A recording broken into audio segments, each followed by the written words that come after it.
In the last video, we created the functionality to generate the text shadow by calling our function. When we hover off the color picker, we call the function. So we can change the horizontal by changing our inputs and change our vertical by changing our inputs. But so far, we haven't done anything with the spread. So in the code, see, we have the spread as a variable. It's equal to the spread number. Let's copy that. And down here where we have it hard-coded, let's replace it with 2 single quotes and then 2 plus signs. And inside the plus signs, we'll add our variable. Now, we need to make sure that we have our spaces. So for example, we have, because this is all one, the value of this property is a combination of different values. So we need spaces. We need a space between our first value, a space here and a space here. We need to make sure we have the space here, and everywhere we have a string that is concatenated with a variable, we need to make sure we have that space. Because if you notice that we have spaces between our separate values, and so when we hard code, when we concatenate our variables, we just need to make sure that we maintain those spaces, otherwise it's not going to work. So we need to be very careful with our text shadows. Now you notice that we have our spread in a variable that's equal to the spread number, the value of the spread number, with the pixels attached to it. Now we also need to create 2 other levels of our spread. So right here where we have 12 pixels, let's add 2 single quotes and then 2 plus signs, and then inside the 2 plus signs we'll put spread underscore 2. Okay, now also let's do it where 48 pixels, 2 plus signs, 2 single quotes, 2 plus signs, and spread underscore 3. Now let's go up here and make those 2 other variables. So let's declare spread underscore 2 equals spread times 2, and then copy that, make spread 3 equal to spread times 3. Okay, so now we have to add the pixels.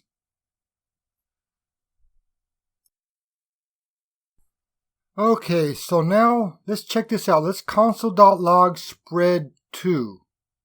See what we get. Okay, so let's save it, refresh, call the function somehow, check the inspect element, NANPX.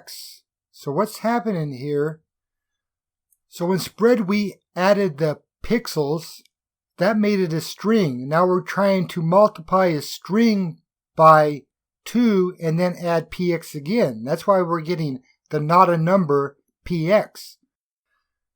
Okay, so what we need to do, first thing, let's get rid of this console.log and take this spread with this px, the pixels attached to it, and paste it down below. Now we take the pixels off and everything should work good. Because what we're doing is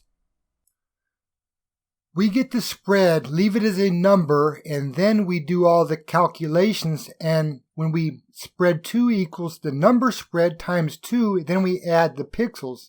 Spread 3 equals the number spread times 3, and then we add the pixels. And then we take the spread, the number spread, and add our pixels to that spread after we did the calculations. Okay, so now let's save this and look at it, refresh. So let's give the text, the text some black, dark font so we can see it. Okay, so let's go to the text shadow, give it some horizontal, that's working, vertical is working. Now let's see if our spread works. Increase the number, and you see this, there's some spread coming up as we increase the number in our input. Okay, so let's go back to the code and try something else. Let's change the multipliers. We have spread. Let's change that to 4. Okay, let's save that and check it out. Give the font some black color, text shadow, increase the spread. You see the spread now is increasing faster because we gave it a higher multiplier. So back to the code. Let's change that back to, let's change this to a 4 and change that to an 8. Try that.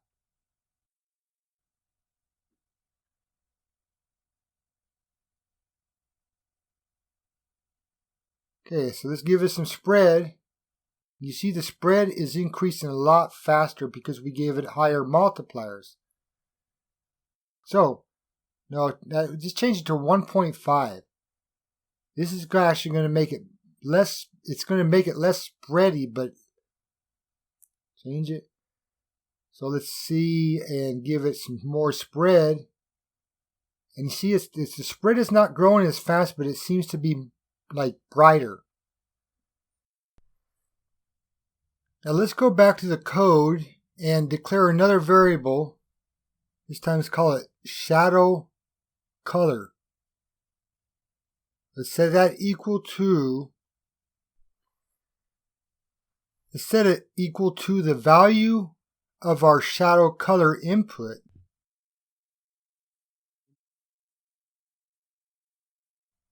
I'm going to copy that, and down below, now we already have the pound sign in front of it because we're going to get it from our color picker.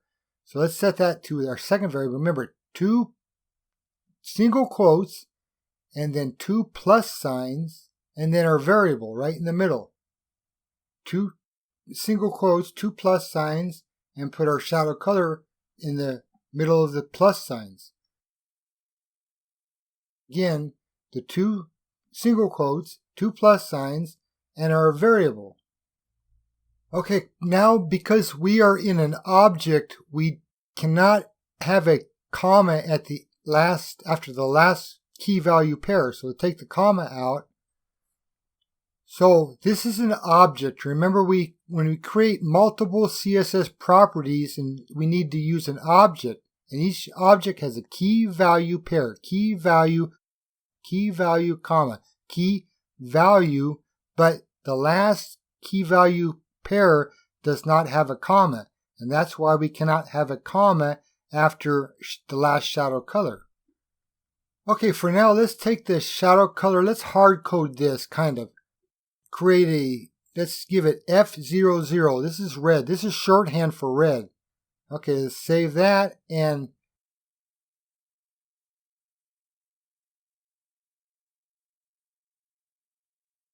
give it a horizontal, vertical, and then a spread. And you see the spreads coming up, but we've hard coded it.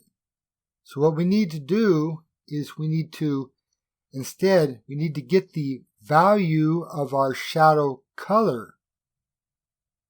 And then we will have it. Now we don't have, let's go to the HTML. Do we have a shadow color? So we don't have a shadow color, let's make one. Input type text ID equals shadow color value.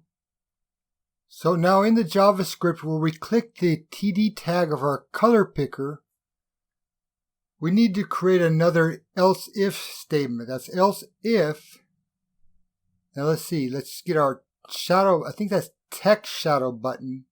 If that has the active class, then what we want to do is get the shadow color, the value of the shadow color, and set its background color equal to the color we click on. So let's try that. Okay, so that's working. But let's see if we can call the function and create the color when we call the function. And that part's not working. So let's go to the code and figure this out. Let's go to the console. No errors in the console. Let's take a look at what we have down here. So our variable shadow color is just the element. So let's take a look. Let's console.log shadow color. Copy that and paste it right here. Let's save that, and okay, let's call the function. Let's see what we get. Okay. So let's see. We have the element. Okay, we don't have the value though. So let's go back to the code, and that's our problem. We need to get the shadow color value. Okay, so now let's see if that works. Okay, so let's give it a dark color, the font color. Shadow color, let's give it red. Now let's give it some horizontal, and that's working. Vertical, spread. Now let's change the color. When we call the function, hover off, and we are dynamically creating our shadow color. Okay, so now next we got to create the functionality so that when we hover over the color, when we have the text shadow button selected, then we want to change the color when we hover it. Okay. Also, we need to create the text for our text shadow down below in our code section. So we're going to do all that in the next video.